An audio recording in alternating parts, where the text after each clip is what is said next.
Hey, Cross Culture. We're doing a Tuesday Truth segment this year for some months because we interacted with some of our seniors that graduated last year, and they told us that they'd really value some more truth kind of in their life coming from their pastors. So this was our attempt to try to do that. And feel free to leave comments or shoot us emails. Let us know what you like. And this time around, we're going to go through the book of Ruth. And we'll be releasing videos 2 times a month as we go through it together for the next 2 months. But feel free to leave a comment if you want to kind of go over something specific next time. Maybe there's a book of the Bible that you really want to hear from. Well, we're going to be in the book of Ruth. And the interesting thing about Ruth is it doesn't actually start with Ruth. It starts with a lady named Naomi. And let's read about her and her husband Elimelech. Here in verse 1. In the days when the judges ruled, there was a famine in the land, and a man of Bethlehem in Judah went to sojourn in the country of Moab, he and his wife and his 2 sons. The name of the man was Elimelech, and the name of his wife Naomi, and the names of his 2 sons were Mahlon and Chilion. They were Ephrathites and from Bethlehem in Judah. They went into the country of Moab and remained there. Now that's a big deal, actually. You might just read past that in your devotions, but for an Israelite to leave the promised land was kind of like them turning their backs on God. So whether Naomi agreed with it or not, we don't know, but we do know Elimelech is sort of in sin in leaving the promised land. So this is Naomi sort of part of a family that is starting out the story sort of forsaking God. Then the sons, it says, took Moabite wives. The name of the one was Orpah, and the name of the other Ruth. And they lived there about 10 years, and both Mahlon and Chilion died, so that the woman was left without her 2 sons and her husband. So they're planning to stay there forever, it seems. They've turned their backs on God, and the 2 sons take actual Moabite wives, which would have been sort of another thing that they shouldn't have done as Israelite men.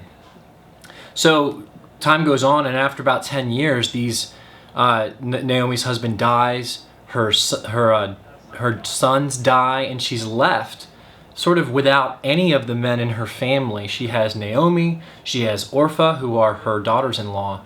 But in this time, a woman by herself without any men in her family was destitute. She basically had no legitimate way to make money. She was going to be a beggar. Or maybe even worse. And so as she looks to her future now, it would have just been one that was completely bleak and honestly just filled with poverty and desolation. So then verse 6 it says, she arose with her daughters-in-law to return from the country of Moab, for she had heard in the fields of Moab that the Lord had visited his people and given them food. So she set out from the place where she was with her 2 daughters-in-law, and they went on the way to return to the land of Judah. But Naomi said to her 2 daughters-in-law, go, return each of you to her mother's house. May the Lord deal kindly with you as you have dealt with the dead and with me. The Lord grant that you may find rest, each of you in the house of her husband. And then she kissed them, and they lifted up their voices and wept. So she's essentially saying, I got nothing left. You need to go find husbands here in Moab. I'm going back to the promised land, to Israel. But please don't come with me. My life is over, essentially. They're not just being kind of emotional here. This is really like a tragic, horrible circumstance. She's got nothing. Naomi's got nothing left to live for, essentially. And she's going to go back into Israel and be seen by everybody as somebody that had turned her back on God. Then in verse 10, we see that they say to her, no, we will return with you to your people. So not just Ruth, but also Orpah. But Naomi said, turn back, my daughters. Why will you go with me? Have I yet sons in my womb, that they may become your husbands? Turn back, my daughters, go your way, for I am too old to have a husband. If I should say I have hope, even if I should have a husband this night and should bear sons, would you therefore wait till they were grown? Would you therefore refrain from marrying? No, my daughters. For it is exceedingly bitter to me for your sake that the hand of the Lord has gone out against me. And then they lifted up their voices and wept again, and Orpah kissed her mother-in-law, but Ruth clung to her. So after a little bit of convincing, Orpah's like, you know what, I'm not about that life. I'm going to go ahead and find a different life here in Moab. But it says that Ruth, despite Naomi's bitterness, her poverty, her desolation, clings to Naomi. And it's only after Naomi repeatedly sort of like tries to get Ruth to stay, and Ruth repeatedly refuses to go with Naomi, and Naomi finally says, all right, you can come with me. And then it says, Naomi's saying to her, look at your sister-in-law. Why don't you stay with her? And Ruth says, do not urge me to leave you or to return from following you. For where you go, I will go. And where you lodge, I will lodge. Your people shall be my people, and your God, my God. Where you die, I will die, and there I will be buried. May the Lord do so to me, and more also, if anything but death parts me from you. Now, we should read that and be like, what is possessing this Moabite Ruth woman to actually sign herself up for a horrible life with a woman going back to Israel, a place that she's never been? We don't really know all the answers to that, but we do know that it must have been something about her love for Naomi. She must really, really, really care about Naomi. It says in the text in verse 14 that she clung to Naomi, like she refused in a sense to be left behind. It's kind of amazing love, right? And there's that line that she says, your people will be my people, where you lodge, I will lodge, which is like over people's, walkways in their homes as like this romantic love line, of their marriage. But it's actually a girl talking to her mom-in-law that everybody quotes in a romantic way. It's pretty funny.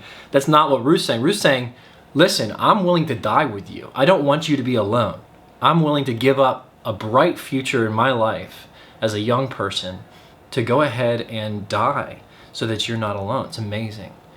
But did you notice that she also said that may the Lord do so to me, and more also, if anything but death parts me from you? She seems to have a belief in the God of Israel. That Lord there is Israel's name for God. So whether it was Elimelech or Naomi, she's been exposed to the ways of God, and she's choosing to follow God as well. So her love for Naomi and her love for the Lord. So the amazing thing here is as we kind of get to the end of this first chapter, is that Ruth's love kind of jumps off the pages, doesn't it? You're like, whoa, she really did something amazing in following Naomi. But when you read that, as you read any part of the Bible, you should see in Ruth's clinging to Naomi, Christ's clinging to you. See, Ruth was willing to leave her home, leave everything that she knew, and she refused to leave Naomi. In the same way, Jesus left his throne of heaven and he came to earth to become one with us. And we know that God's word says that he will hold us fast, that no one that is his can be snatched from his hands. So in a sense, he's like Ruth. Ruth is a picture of Christ here as she holds on to Naomi and refuses to let her go. That's like a foreshadowing of what Jesus would do. She also, Ruth, the way she enters into Naomi's desolation, she's essentially signing up for poverty. Christ did that as well for us. He gave up his riches and glories of heaven, and he entered into our spiritual poverty by taking on himself the sin that we deserve.